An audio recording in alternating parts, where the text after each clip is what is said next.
안녕하세요, 여러분. 이번 주는 미술사 특강 제12주차입니다. 이번 주까지 이제 여러분들이 노트를 다 쓰셔야 되는 거는 기억하고 계시죠? 이번 주 수업은 태국의 세계유산에 대해서 살펴보도록 하겠습니다. 제1차 시에서는 이제 역사적 현황과 세계유산의 현황에 대해서 살펴보고요. 제2차 시에서는 자연유산과 반치앙 유적을 살펴본 다음에 이제 등재되지는 않았지만 고대 유적 중에서 이제 중요한 유적 몇 군데, 드보라바티 시대의 유적들과 그다음에 앙코르 시대의 유적에 대해서 조금 살펴볼 예정이고요. 그다음에 이제 제3차 시에서는 이제 그 문화유산, 세계문화유산으로 등재되어 있는 스쿠타이와 아유타야에 대해서 살펴보도록 하겠습니다.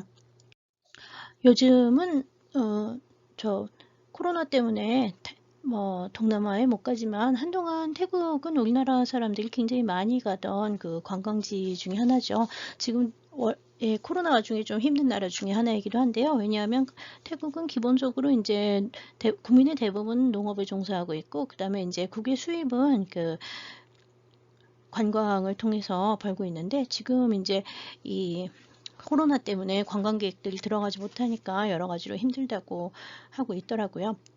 지금 이제 지도를 이제 보시면 여기 짜오프라야라고 하는 강이 이렇게 흘러가는데요. 이 짜오프라야 평야를 중심으로 해서 그 짜오프라야 강의 이제 삼각주 부분에 방콕이 있습니다. 수도인 방콕이 있고요. 이 북쪽은 이제 고산지대가 되고요. 이쪽은 이제 고원지대라고 얘기를 합니다. 그래서 이제 북부하고 그 다음에 이제 고원지대 있고, 여기 이제 중부 지역이 있고요. 이 남쪽에 말레반도 중부 지역으로 들어가는 남부 지역, 이렇게 네 군데 정도 지역으로 나눠진다고 보시면 될 것 같습니다. 옆에는 미얀마하고 그다음에 이제 캄보디아, 그다음에 이제 라오스가 이제 위치해 있습니다. 지금 다시 지도를 좀 지워서 보시면 같은 지도이긴 한데요. 대부분의 이제 여러분들이 여행을 가시게 되면 방콕하고 많이 들어본 거는 아마 파타야 들어보셨을 거예요. 방콕 공항에서 그렇게 멀지 않은 곳에 파타야가 있고요. 그 다음에 이제 신혼여행 많이 가는 데는 푸켓이라고 하는 데가 있는데, 푸켓은 섬이죠. 이쪽에 남부 지역에 있는 섬입니다. 오늘 이제 보시게 되는 그 세계 유산들은 여러 곳에 좀 나눠 있긴 합니다만, 이 북부하고 그 다음에 이제 여기 그 동부하고 여기 이제 중부, 그 다음에 이렇게 남부 지역은 언어도 약간씩 좀 차이가 있고요. 성격도 조금씩 다르다고 얘기를 해요. 태국 내 도로교통은 그렇게 나쁘지는 않지만 아주 좋은 편도 아니어서 조금 멀리 갈 때 여기 치앙마이라든지 여기가 이제 치앙마이라고 하는 데가 있는데, 이 치앙마이 같은 데 갈 때는 국내선 비행기를 타고 가는 경우가 많습니다. 물론 방콕에서 이제 푸켓 갈 때도 비행기를 타는 경우가 더 많죠. 그 다음에 이제 오늘 보시게 되는 여러 가지 유적 중에서 이제 아유타야하고 그 다음에 이제 스코타이가 있는데, 스코타이가 여기 지금 지도에는 보이지 않네요. 스코타이가 이제 여기 있는데, 이 스코타이 같은 경우에도 역시 방콕에서 갈 때는 비행기를 타고 가는 게 좀 빠르기는 합니다. 지역적인 이제 특색은 북부, 그 다음에 이제 여기 고원지대인 동부, 그 다음에 이제 평원지대인 중부, 그 다음에 이제 여기 남부, 이렇게 네 군데 정도로 나누어진다고 보시면 될 것 같고요. 그 외에도 이제 행정구역은 여러 가지가 더 나눠져 있긴 합니다. 지금 아주 간단한 태국의 역사를 제가 써놨는데요. 이제 이 남조라고 하는 게 진짜 이것이 이제 태국과 관계가 있는지 없는지에 대해서는 논란이 많습니다. 이제 타이족이라고 하는, 태국이면은 타일랜드라고 얘기를 하면서 타이라고 얘기를 하죠. 이제 타이, TH로 쓰는 이 타이하고요. 그 다음에 이제 그 따이라고 얘기를 해가지고 그 타이하고 따이하고 조금 발음도 다르고 H자 들어간 것도 좀 다르죠. 이 따이족 같은 경우에는 지금도 중국 남부 운남 지역에 사는 사람들, 그래서 운남성 일대하고 그 다음에 이제 그 라오스와 미얀마, 그 다음에 이제 그 베트남 북부 지역 이런 데 이제 따이족이 지금도 살고 있는데요. 이 따이족의 한 분파가 지금 현재 태국이 되느냐 아니냐에 대해서 되게 논란이 많습니다. 이 난짜오라고 부르는 그 시기가 이제 6세부터 7세기까지 중국 운남성에 있었던 남조와 대기라고 하는 나라인데, 이 남조와 대기라고 하는 나라가 태국의 선조가 된다라고 보는 사람이 있는가 하면 아니다라고 보는 사람들도 많기는 합니다. 여하튼 이 중국 남부 지역에, 중국 남부 운남성에 살았던 사람들이고요. 태국이 이렇게 있으면 이 북쪽에서부터 이제 내려오는 운남 지역에서부터 내려오는 또는 이제 라오스나 이쪽 고산 지역에서 내려오는 중국 남부 지역에서 내려오는 사람들이 이제 따이족이라고 하는 족들하고 현재 타이가 관련이 있기는 한데 이 남조하고 이제 따이의 관계에 대해서는 또 논란이 많아요. 왜냐하면 난짜오라고 하는 나라는 나중에 이제 덱이라는 나라를 또 건설하게 되는데 여기는 또 티베트 계통이라고 보는 사람들이 많아서 같은 게 아니라고 보는 견해도 요즘에는 많습니다. 그 다음에 이제 이 드바라와티라고 하는 왕국이 이제 7세기에서 10세기까지 지금 현재 방콕 근처를 중심으로 해서 이 중부 지역 일대에 이제 드바라와티라고 하는 왕조가 있었던 거로 추정이 되는데요. 이 드바라와티 왕조는 불교를 믿었던 국가고요. 이 왕조의 역사에 대해서는 아직까지 좀 논란이 많기는 합니다. 나중에 이제 요즘 최근에 이제 고고학적 발굴을 통해서 드바라바티 시대의 이제 미술품들이 굉장히 많이 발굴이 되고는 있는데요. 이 드바라바티는 현재의 따이족이나 따이족의 기원에 관련된 이 따이라고 하는 사람들하고는 별로 관련이 없고요. 여기는 오히려 몽족이라고 하는 그 미얀마 남부 지역에 있었던 몽족하고 관련이 되는 부분이 더 많습니다. 그래서 이 몽족 있고, 그 다음에 여기 지금 따이족 나왔고, 타이족 나왔고, 족이 지금 2족 나왔고요. 그 다음에 이제 이 난짜오가 내려오면서 남부 지역에 이제 하리푼자라고 하는 그 왕조가 지금 현재 치앙마이 근처에 생기게 되는데요. 이 하리푼자는 한 13세기 정도까지 계속 유지를 하다가 그 이후에는 어디로 흡수가 되냐면 란나로 가게 돼요. 그래서 이제 이 하리푼자야 란나 이거는 이제 현재 치앙마이 근처에 있었던 북부 지역에 있었던 나라고요. 그다음에 이제 그 란나 바로 밑에 스코타이 왕조가 이제 1238년에 세워지는데 이 스코타이 왕조를 첫 번째 타이족의 왕조로 많이 보고 있습니다. 여기가 첫 번째 그 타이족의 왕조라고 보통 생각을 해요.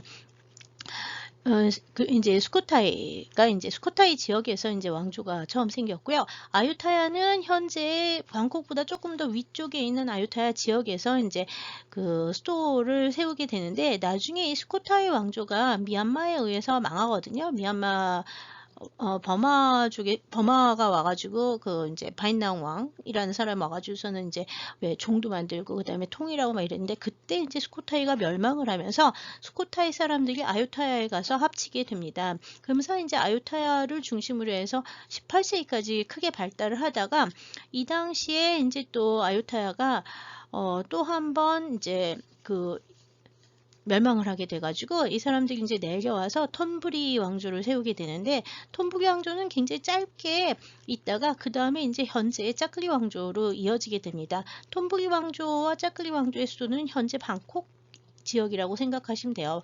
이 톤부리는 이 방콕의 옛날 이름이라고 생각하시면 되니까 옛날 한 지명이라고 생각하시면 돼요. 방콕의 일부죠. 그래서 이제 방콕 왕조 시대가 18세기부터 이제 시작이 되고요. 그 이전에는 스코타이, 그 전에는 아유타. 스코타이 이전의 그 역사에 대해서는 여러 가지 논란이 있지만 방콕을 중심으로 하는 중부 지역은 드바라바티라고 하는 게 한 10세기 정도까지 있었다고 하고요. 여기 이제 10세기부터 시작을 해서 한 13세기 정도까지는 어디가 지배를 하냐면 요 사이에 앙코르가 지배를 합니다. 크메르족들이죠. 앙코르.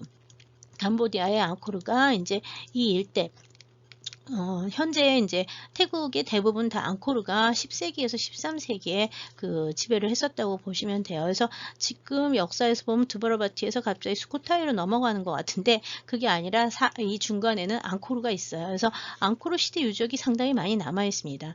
그 다음에 이제 현재 짜크리 왕조는 1782년부터 현재까지 와서 현재 왕은 라마 10세입니다. 바지라 롱콘이라고 하는 왕인데 이 사람이 2016년에 라마 9세 푸미폰이라고 한국에서는 많이 알려져 있는데 이 푸미폰 국왕이 2016년에 죽으면서 이제 그 아들인 그 바지라 롱콘이 라마 10세로 현재 했고요. 돼서 지금까지 오고 있고요. 그 다음에 이제 라마 1세라고 하는 사람이 이제 1782년에 이 짜크리 왕조를 건국해가지고 지금까지 내려오긴 하는데 이게 계속 똑같이 왕조는 계속 똑같이 내려오기는 하는데요. 요 짜글리 왕조의 첫 번째 그 1782년부터 시작을 해서 여기 사이에 들어가는 라마 9세 조금 전에 1932년까지는 라타나코신 왕국이라고 많이 불러요. 라타나코신 왕국. 이 라타나코신 왕국이라고 왜 1932년이 왜 또 이제 하나의 갈리냐? 왕은 계속 같은데 1932년까지는 절대 왕정이었어요. 그게 이제 라타나코신 왕국이었고요. 라타나코신 왕국.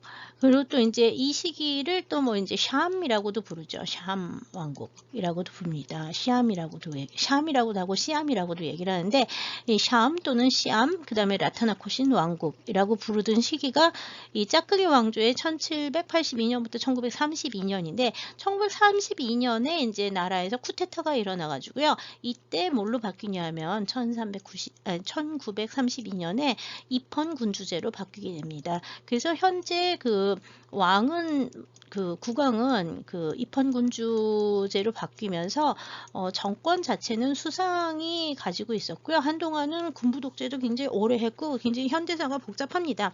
그 부분에 대해서는 뭐 여러 가지 책들을 좀 참조하시는 게 나을 것 같고요. 저도 사실 입헌군주제 이후의 현대사에 대해서는 많이 몰라요. 굉장히 오랫동안 왕을 했던 유명한 국왕이 푸미폰 국왕인데 이 사람 2016년에 국왕이 죽으면서 이제 지금 이 사람의 아들인 그 바지레 롱콘이 이제 라마 10세로 즉위를 해서 이제 이어지고 있는데요. 최근에 좀 여러 가지 문제가 있어서 뭐 또 데모를 한참 하고 있죠. 지금 코로나 와중에 굉장히 데모를 많이 하고 있는 중이에요. 입헌군주제를 폐지하자라고 하는 걸 하는데요. 1932년에 입헌군주제로 바뀐 다음에도 그 태국에서는 그 왕의 그 권력이나 위상이 굉장히 높아서 왕을 갖다가 왕실 사람들을 욕을 하거나 아니면 왕실살 비난하면 그 왕실 모독죄로 잡혀 들어갑니다. 그래서 굉장히 조심해야 되고요.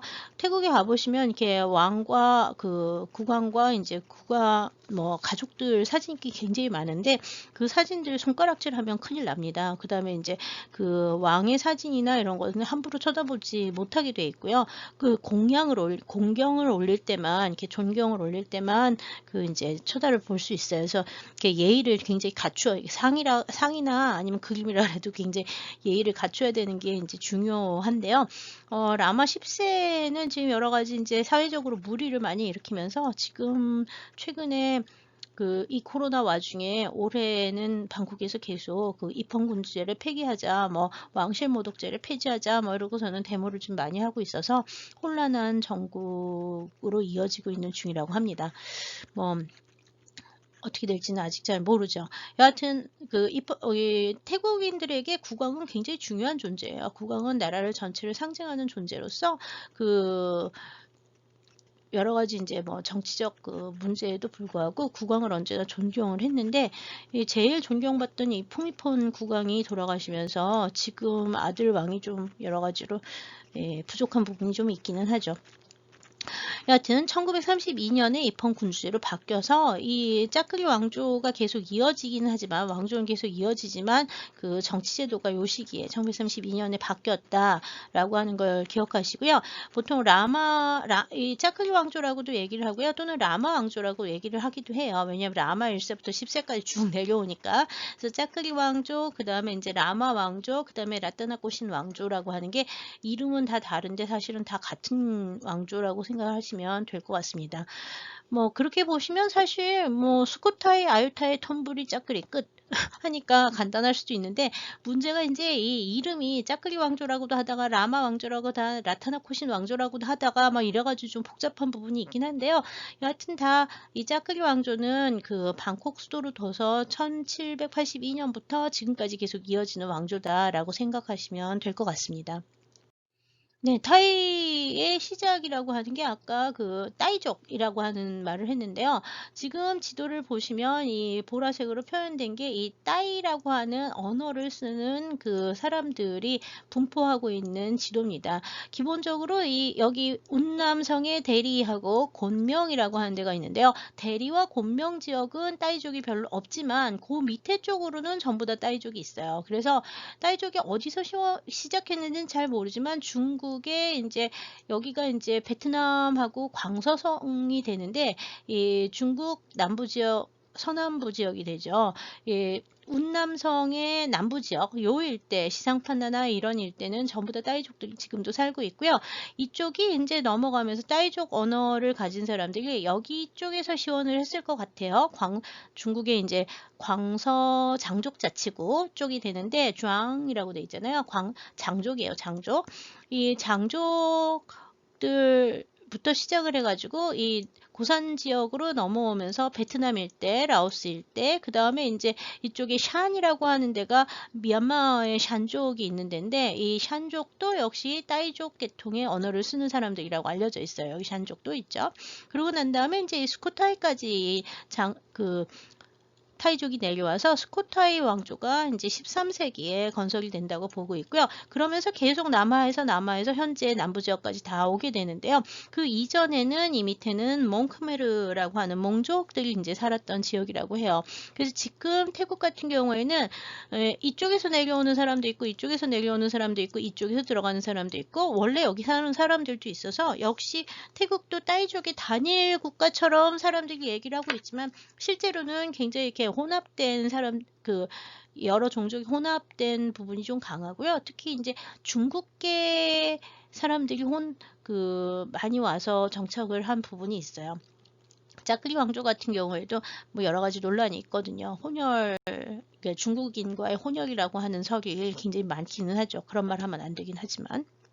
네, 지금 보시고 있는 지도는 이제 그 나컴 파텀을 중심으로 해가지고요. 그 드바라바티 시대 때 드바라바티라고 하는 시대가 있었다고 이제 본다 그랬죠. 이 드바라바티는 보통 서기 600년 정도 얘기를 하니까 7세기부터 시작을 해서 한 10세기 정도까지 이제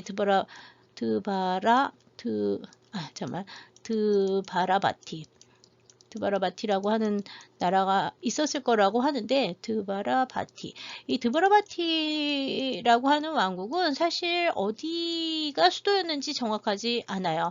그 다음에 역사 기록도 거의 남아있지 않아서 잘 모릅니다. 다만 드바라바티 시대의 불교 유적들은 여러 가지 이제 좀 특징이 있어서 그 유적들이 이제 여기 나컴파텀, 우통, 그 다음에 여기 보면은 무왕시마라든지 파다잇이라고 하는 요런데 여기 뭐 시탭 같은 경우도 이제 역시 이 드바라바티 시대 유적들이 좀 남아있죠. 그래서 현재 방콕이 여기쯤 있는데 방콕의 서쪽에 있는 나컴파텀을 중심으로 해서 여러 지역에 이제 드바라바티 시대의 유적들이 발견되고는 있어요. 주로 드바라바티 시대 유적이라고 얘기를 하는 거는 불교 사원 유적이 제일 많고요. 그 다음에 이제 불교하고 관련된 뭐 불상이라든지 탑이라든지 이런 것들이 좀 많이 나온다고 보시면 될 것 같습니다. 그래서 이 드바라바티 시대 이전에는 그러면 뭐가 있었느냐? 뭐 잘 모르죠. 신석기 시대, 구석기 시대, 뭐 이런 청동기 시대, 뭐 이런 고고학에 대한 연구는 반치항 유적이 1950년대, 60년대에 발견되기 전에는 거의 뭐 연구가 되지 않았고요. 1960년대에서 70년대 반치항 유적을 발굴하고 난 다음에도 이렇게 선사고고학이 그렇게 많이 발달한 편은 아닙니다. 최근에는 이제 선사고고학이 어느 쪽을 주로 많이 하고 있냐면 남쪽 지역에, 남부 지역에 아까 왜 푸켓 있는데 비롯해서 그 말레이반도 중부 지역 있잖아요. 그 일대에서 이제 기원 전후한 시기, 초기철기 시대, 청동기 시대에서 초기철기 시대에 이제 그 고고학적 유적이 많이 발굴되고 있긴 한데요. 그것들이 이제 지금 현재 이 짜오프라야강 인근 있는 데까지 이 남쪽하고 관련이 있는가에 대해서는 역시 아직 논란이 많고요. 그 태국 학계 내에서도 뭐 여러 가지 논란이 좀 있기는 합니다. 태국은 일찍부터 이제 자기네 태국어를 가지고 있었기 때문에 이 태국어를 중심으로 하는 연구들을 주로 하고 있고요. 외국인들이 태국 연구를 이렇게 쉽게 하기는 좀 어려운 부분이 있어요. 그래서 태국 연구할 때는 태국어를 먼저 배워야 되는데 태국어도 어렵기도 하고요. 그다음에 태국어를 배운다고 해서 뭐 유물이나 유적을 이렇게 그 관광지 이외의 유물이나 유적을 접근하는 부분이 좀 어려운 부분이 있어서요. 여러 가지 논란이 있죠. 사실 이제 최근에는 굉장히 많이 좋아졌는데요. 2000년대 중반 정도까지만 해도요. 태국의 모든 박물관들은 2010년 정도까지만 해도 태국의 모든 박물관에서는 사진을 찍을 수 없었습니다. 지금도 태국 박물관에 몇 군데 가보시면 이렇게 사진 전부 다 찍을 수 있지 않고요. 일부 유물들은 이거는 못 찍습니다. 이렇게 사람이 또 쫓아다니면서 못 찍게 하는 데가 있고, 어떤 데는 또 뭐 다 찍어도 된다 그러기는 하는데, 여하튼 사진을 못 찍는 데가 굉장히 많아서 뭐 자료를 구하기 어려운 게 일단 좀 연구하기 힘든 부분 중에 하나라고 할 수 있죠. 네, 지금 보시고 있는 게 이제 한 10세기부터 13세기까지 앙코르가 이제 점령을 하고 있었을 당시에 이 인도차이나 반도인데요. 요 북쪽에 이게 지금 현재 치앙마이에 있는 데잖아요. 치앙마이, 치안라이, 그 다음에 이제 란나 왕국이 이제 여기 나중에 란나 왕국으로 바뀌게 되는데, 하리푼자야를 중심으로 해서 첫 번째 이제 태국의 북부 지역에 이제 왕조가 하나 있었던 게 하리푼자야예요. 이게 이제 나중에 가면은 란나 왕조로 가게 되죠. 란나로. 네, 지금 보시는 지도는 여기가 이제 13세기에서 한 14세기 정도까지고요. 여기가 이제 14세기부터 15세기 넘어갈 때입니다.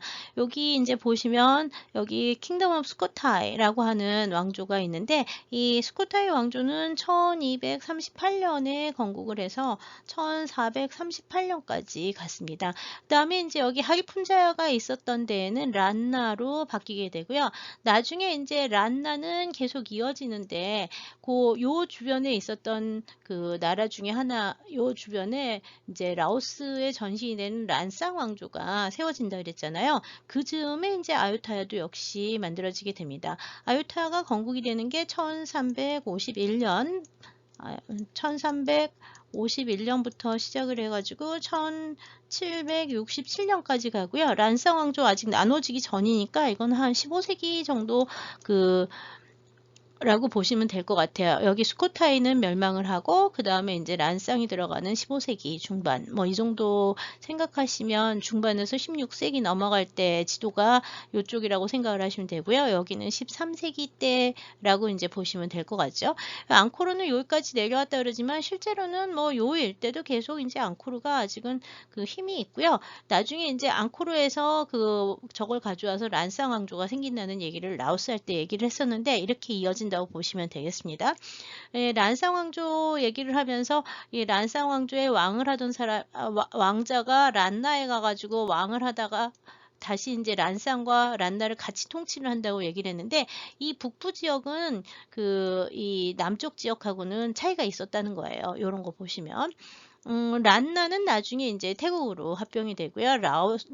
란쌍은 이제 라오스가 되죠.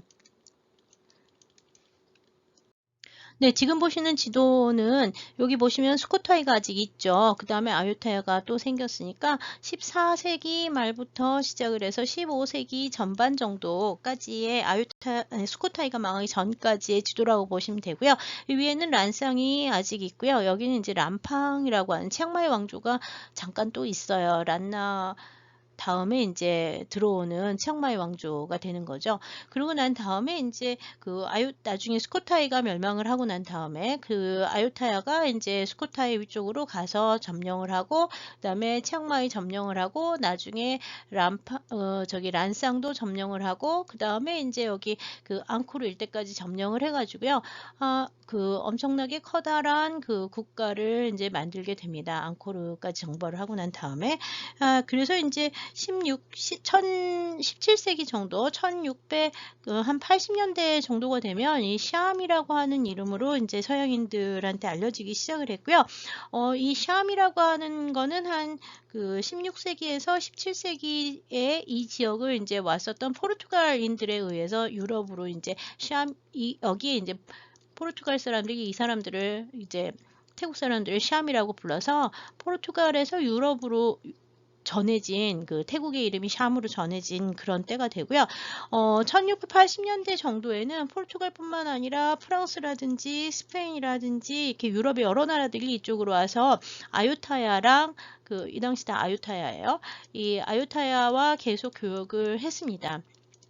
그러면서 이제 무슨 문제가 일어나냐면 점점점 프랑스 사람들에 의해서 이 인도 차이나 반도의 여러 지역들이 식민지화되기 시작을 하죠. 그래서 이제 그 19세기가 되면은 열강들의 침입에 의해서 이렇게 국경이 좀 축소가 되기 시작을 합니다. 네, 왼쪽에 보시고 있는 지도는 1686년에 이제 프랑스 사람들이 그린 인도차이나 반도의 지도예요.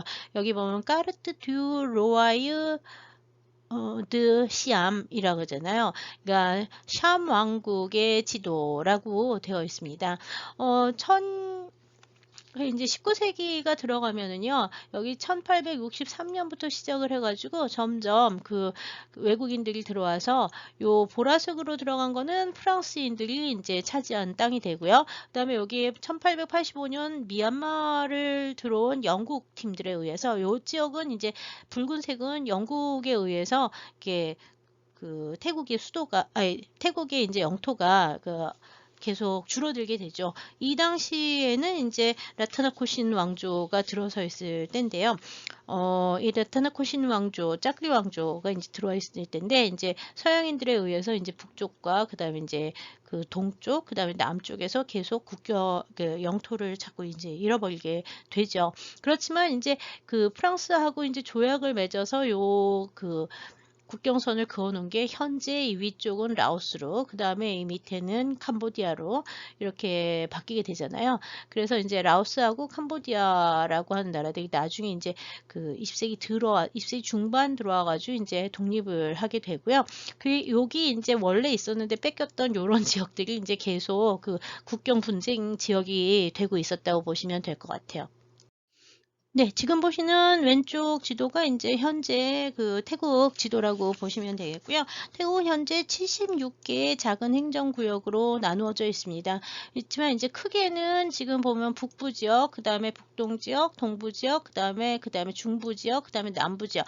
보통의 경우에는 그냥 동부 지역 합쳐서 이거를 갖다 다 그냥 중부 지역이라고 하는 경우가 많습니다. 그래서 하나, 둘, 셋, 4개 정도로 나누어진다고 보시면 되고요. 현대 태국의 경우에 태국의 근대화를 할 때 항상 중요한 왕으로 등장하는 사람이 지금 보시고 있는 라마 5세입니다. 라마 5세 이름은 줄라롱콘이라고 얘기를 해서요. 줄라롱콘 왕이라고도 하는데 이 사람은 1850년부터 1910년까지 이제 왕을 지냈던 사람이고요. 이 라마 5세 때 여러 가지 근대화가 이루어졌기 때문에 이 줄라롱콘이라고 하는 사람의 이름을 따서 국립대학 이름 같은 경우에도 이제 줄라롱콘 대학이라고 하는 왕립대학이 지금도 있습니다. 그래서 이제 이 라마 5세를 굉장히 이제 태국 사람들이 많이 존경을 하는 사람 중에 하나라서 먼저 보여드렸고요. 그다음에 지금 보시는 거는 여러분들이 뭐 그렇게 잘 알 필요는 없지만 여기 이제 짜크리 왕조가 노란색으로 이렇게 나와 있어서 지금 현재 왕이 라마 10세. 그 다음에 라마 10세가 이 사람이 라마 10세. 그 다음에 지금 여기 푸미폰 국왕이 이 사람 라마 9세. 10세, 그 다음에 이 사람 9세, 그 다음에 라마 왕조를 처음 만든 첫 번째 짜크리 왕조의 짜크리 왕이라고 한 사람이 라마 1세죠. 이 라마 1세. 그래서 이제 라마 왕조의 1세, 9세, 10세, 아까 좀 전에 5세 이렇게 5명의 사진을 보여드렸고요. 라마 1세 같은 경우에는 1737년부터 1809년까지 이제 활동을 했었던 19세기 말까지 18세기, 19세기 사람이라고 보시면 됩니다. 이 시기에 이미 이제 라마 1세부터 해서 라마 5세까지 이어지는 기간에 19세기에 이미 서양인들과의 접촉이 굉장히 많았기 때문에 서양 문화와의 관계가 아주 일찍부터 많이 있었습니다. 그래서 이제 이 왕실의 보수성에도 불구하고 여하튼 서양인들이 와서 활동을 하는 여러 가지 이야기들 같은 게 뭐 킹앤아이 뭐 이런 영화 같은 왕과 나 같은 영화 같은 것들도 나중에 만들어지고 이제 이러는데요. 이 태국은 아직까지도 이제 이 왕실을 유지하고 있는 게 굉장히 보기 드문 나라 중에 하나라고 할 수 있죠. 동남아시아에서는 지금 캄보디아하고 이제 여기 태국하고가 이제 왕정을 유지하고 있습니다. 네, 지금 보시고 있는 것이 이제 2차 시와 3차 시에 살펴보게 될 세계 유산인데요. 세계 유산은 크게 5개가 현재 등재가 되어 있습니다. 예, 맨 처음에 등재가 된 것은 1991년에 여기 보면은 아유타야 역사도시 해서 여기 노란 점 찍힌데, 그 다음에 여기 수코타이 역사도시 해서 또 노란 점 찍힌 중부 지역이 여기 중부 지역보다는 좀 더 북쪽에 가까운 데 있는데요. 이 수코타이가 이제 첫 번째 도시 수도죠. 수도고 두 번째가 이제 수도고 그다음에 이제 방콕이 현재 되니까 수코타이에서 아유타야로 그다음에 이제 현재 방콕으로 이제 내려오는 수도 중에서 이제 중요한 도시 유적 2개가 현재 문화유산으로 등재가 됐고요. 함께 등재가 된 게 텅야이 후이카이 카갱이라고 하는 야생동물 보호구역이 이제 현재 국립공원인데 자연유산으로 등재가 되어 있습니다. 그 다음에 이제 1992년에 반치안 고고학 유적이 이제 문화유산으로 됐는데, 이 유일하게 이제 여기는 청동기부터 시작을 해가지고 그 다음에 이제 초기 철기까지의 유적입니다. 고고학 유적이라고 보시면 되겠고요. 여기 마지막에 이제 2005년에 동파야엔 카오야이 숲 또는 이제 뭐 삼림 이렇게 부르는 지역이 역시 국립공원인데 자연유산으로 증재가 돼서 자연유산이 2개, 그 다음에 문화유산이 하나, 둘, 세 군데 이렇게 해서 5개가 현재 세계유산으로 등재가 되어 있습니다. 네, 세계 기록유산의 경우에도 역시 5개가 이제 등재가 되어 있는데요. 맨 처음에 이제 등재된 게 수코타이 왕조의 가장 강력한 왕이었다고 하는 람카맹 왕의 비문이 이제 2003년에 등재가 됐고요. 그 수코타이 시대예요. 수코타이의 옛날 궁성지였던 때에서 발견이 됐다고 알려져 있습니다. 현재는 국립박물관, 방콕의 국립박물관에 람카맹 왕의 비문이 이제 있고요. 그 다음에 이제 출라롱권 왕의, 아까 출라롱권 라마 5세였죠. 출라롱권 왕의 시암 개혁 문서. 그 전체가 이제 현재 등재가 되어 있고요. 그 다음에 이제 왓포라고 하는 방콕에 있는 왓포 사원에 있는 금성문이 2011년에 역시 세계 기록유산으로 등재가 됐습니다. 그 다음에 이제 시암 소사이어티라고 하는 게 왕실에서 이제 운영을 해가지고 시암 소사이어티라고 하는 게 지금 100년 동안 계속 이어지고 있는데요. 이 시암 소사이어티의 이제 회의록이 이제 샴 소사이어티 라이브러리에 이제 보관이 되어 있는데, 그게 이제 역시 2013년에 기록유산 등재가 됐고요. 2017년 가장 최근에 등재된 게 왕실사진 컬렉션, 근대기의 왕실사진 컬렉션이 이제 굉장히 많은데, 그게 이제 2017년에 등재가 됐습니다. 하나씩 잠깐 몇 개 람카맹 비문하고 몇 가지 좀 보도록 하겠습니다. 네, 지금 왼쪽에 보시고 있는 이 작은 돌이 이제 람카맹 비문인데요. 이거는 수코타이 왕궁지에서 이제 출토됐다고 전하고요. 한동안은 이게 진짜니 가짜니 하고 논란이 굉장히 많았습니다. 사면에 돌아가면서 비석은 이제 이렇게 네모난 방주형의 기석인데, 사면에 모두 돌아가면서 비문을 써놨고요. 비문이 새겨진 것은 다른 지역에서 보이는 이렇게 꼬불꼬불한 팔라바 스크립트하고 비슷하긴 하지만 이거는 현재 알려진 가장 오래된 타이 문자입니다. 그래서 이 람카맹 왕이 이제 이 타이 문자를 만들었다고 하는데요. 이렇게 개조해서 만든 거죠. 이전부터 내려오던 산스크리트나 아니면 팔라바 문자 쓰던 것들을 이 스크립트를 인도계 스크립트를 변형을 해가지고 타이 문자를 만들었는데, 첫 번째 이제 가장 오래된 타이 문자로 적혀진 가장 오래된 비문이 람카맹 비문입니다. 이거는 연대가 1292년으로 이제 알려져 있어서 수코타이 시대 때 것이라고 이제 보고 있고요. 이 람카맹 왕이라고 하는 사람은 1247년부터 시작을 해서 1298년까지 이제 재위를 했던 수코타이의 가장 강력한 왕이라고 알려져 있는데요. 그 사람의 이제 4면 중에 3면이 그 사람의 생애와 그 다음에 업적에 대한 얘기가 있고요. 그 다음에 이제 돌아가면서 이제 종교적 윤리, 꼭 보면 아슈카 왕의 석주에 나오는 것처럼 이제 자기의 자신 업적 쓰고, 그 다음에 이제 종교적 윤리를 어떻게 지켜야 된다 하는, 주로 이제 불교에 대한 얘기들이 주로 많고, 그 다음에 이제 백성들의 권리가 어떤 게 있다 이제 이러면서 나라를 어떻게 다스리고 이제 이런 얘기들이 이제 적혀 있다고 합니다. 그래서 이게 이제 한동안은 이게 진짜니 가짜니 논란이 많긴 했지만, 최근에는 이제 이게 진품으로 이제 인정을 받고 그다음에 이제 세계 기록유산으로도 등재가 된 상태라고 보시면 되겠습니다. 가장 오래된 타이 문자로 쓰여진 글자다라고 생각을 하시면 됩니다. 그러니까 타이 문자가 만들어진 시기가 요때쯤 된다는 거죠. 13세기 말요. 네, 다음에 보실 것은 이제 기록유산 중에서 와포사원의 금성문화가 관련된 유적을 보시는데요. 이 와포사원은 방콕에 있습니다. 왓 아룬사원 옆에 이제 와포사원이 있어서 그 짜오프라야 강을 타고 쭉 내려가서 남쪽의 건너편에 있다고 이제 보시면 되는데, 와포사원 전경은 이렇게 생겼고요. 여기는 이제 원래 보리수를 모신 곳이었다고 알려져 있긴 하는데요. 예, 보리수 하여튼에 굉장히 좀 성스러운 사원이라고 이제 생각을 하시면 될 것 같아요. 근대기에 세워진 사원이고요. 이 와포사원에 이제 그래서 이제 등재된 금성문은 1831년부터 1841년까지 약 10년간 걸쳐서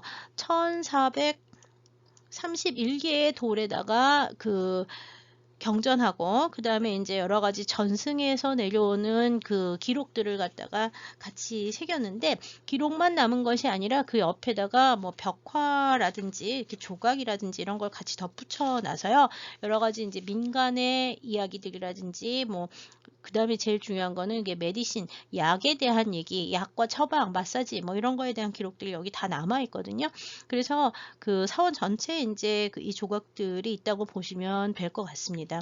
이 사원에서 이제 제일 유명한 거는, 와포 사원에 있는 거는 이제 역시 19세기 말에서 20세기에 만들어진 대형의 지금 태국에 있는 것 중엔 최대의 이제 와불상이 있다고 해서 와불상이 있는 사원으로도 널리 알려져 있습니다. 네, 지금 보시고 있는 게 와포사원의 유명한 와불상, 누워있는 불상이 되죠. 예, 와불상이고요. 태국에서는 와불상 만들 때는 거의 대부분 다 이렇게 반쯤 뜨고 있는 상태로 만들고요. 바닥 부분에 보면은 이게 108개의 성스러운 문양을 갖다가, 여기 상징을 갖다가 이렇게 새기게 됩니다. 그래서 그 문양이 잘 남아있는데, 사실 이 108개의 성스러운 문양은 미얀마에서 바간 시대부터 시작하는 문양이 이제 계속 영향을 많이 미친다고 보면 될 것 같아요. 미얀마하고 계속 싸우긴 했는데, 불교 같은 경우에는 미얀마의 영향이 굉장히 많이 보입니다. 네, 지금 보시고 있는 것이 세계 기록유산으로 등재되어 있는 와포사원의 금성문 중 일부인데요. 지금 보시는 것처럼 이 돌에다가 이렇게 새겨놨죠. 이게 몇 개가 있냐 하면은 아까 얘기했지만 1431개의 돌판에 이렇게 기록을 해놨고, 관련되는 것들을 옆에 벽화로 이렇게 같이 그려놨습니다. 여기 보시는 이런 것들은 인체 정혈 뭐 이런 거하고 관련이 돼 있어서 마사지를 할 때 뭐 어디를 풀어줘야 되고 뭐 이제 이런 기록들도 같이 있어요. 그래서 불교 경전 같은 내용뿐만 아니라 이렇게 그러니까 민간에 내려오는 여러 가지 전승이라든지 약과 관련된, 의학과 관련된 것, 전통 의학과 관련된 것들이라든지 이런 것들이 다양하게 남아 있고요. 그 다음에 대부분 연대는 다 19세기예요. 그래서 위에 부분의 경우에는 이제 불교와 관련된 벽화들도 같이 그려져 있는 게 특징입니다. 전체가 이제 같이 세계유산, 기록유산으로 등재된 거라고 보시면 되겠습니다. 네, 지금 보시는 것처럼 이제 아래 윗부분에는 이렇게 돌로 만든 것뿐만 아니라 이렇게 그림같이 그려서 나오는데, 이렇게 정혈의 표현 이런 것들은 타이 전통 의학이라든지 마사지 쪽, 타이 마사지하고 관련된 부분도 상당히 많은데요. 작년에 드디어 타이 마사지가 세계 무형유산에 등재가 됐습니다. 그래서 그때 등재가 될 때 이 와포사원에 있는 이런 자료들이 굉장히 중요한 역할을 했었다 그래요. 이렇게 문화적 전통이 있는 것이다라고 하는 인정을 이제 받게 되는데, 이 기록유산이 중요한 역할을 했다고 보시면 되겠습니다. 시기는 뭐 19세기라 좀 많이 늦기는 하지만, 여하튼 방콕에 있는 전통들은 이렇게 그렇게 오래된 전통이 아닌 게 상당히 많아요. 방콕 왕조 자체가 18세기, 19세기 그때 기록이다 보니까요. 그렇지만 왕실을 계속 200년 이상 왕실을 유지해 왔다는 거에 대해서 이렇게 태국인들의 자부심이 대단하고, 그 문화적 전통이 집약되어 있는 것이 이 와포사원의 금성문이라고 이제 하는데요. 저도 와포 사원 가가지고 사실 금성분 있는지도 몰라서 이번에 가르치면서 어머 저 사원에 저런 게 있었구나라는 걸 처음 알았습니다. 예, 와포 사원보다는 그 옆에 있는 이제 왓 아룬 사원이 보통 이제 그 탑이 멋있고 이래서 사람들이 이제 많이 가는데 와포 사원이나 왓 아룬 사원은 배를 타고 이제 내려가서 여기 방콕에서 이제 배를 타고 이제 쭉 내려가서 그 볼 수 있는 그런 데예요. 그렇게 멀지는 않고요. 그래서 여러분도 혹시 방콕 가시게 되면 왓 아룬과 왓포 사원을 이제 같이 보시면서 왓포 사원에 이런 세계 기록유산이 있다는 거를 좀 기억하시면 좋을 듯 합니다. 네, 지금 보시고 있는 게 샴 소사이어티의 이제 로고 보시고 있고요. 이게 더 샴 소사이어티 언더 로얄 패트런이지 왕실의 후원 아래 있는 샴 소사이어티.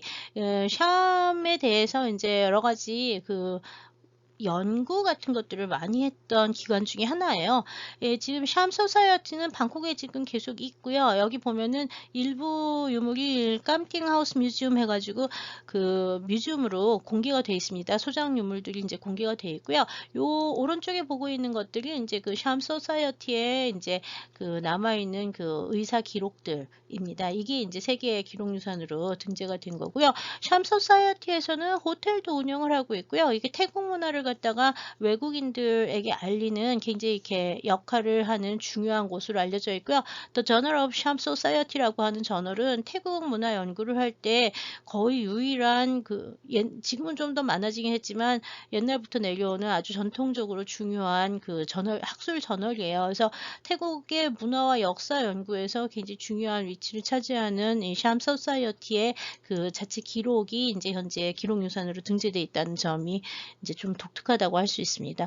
왕실하고 관련된 것들을 일단은 중시한다고 보시면 될 것 같아요. 기록유산 등재라든지 무형유산 등재나 뭐 이런 것들에서 다요.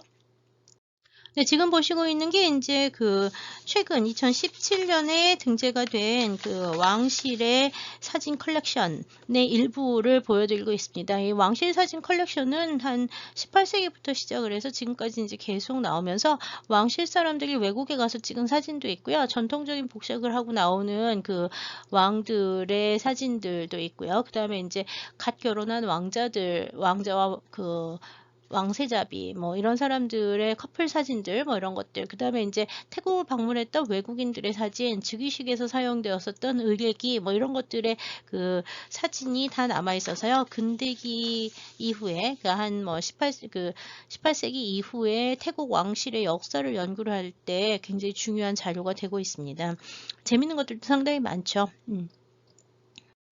네, 마지막으로 이제 세계 무형유산을 보고 있는데요. 사실 그 기록유산은 2017년까지 이제 등재가 되긴 했지만 아직 세계유산의 경우에는 2005년에 그 자연유산 등재한 이후로는 지금까지 이제 뭐 새로운 등재가 별로 없어요.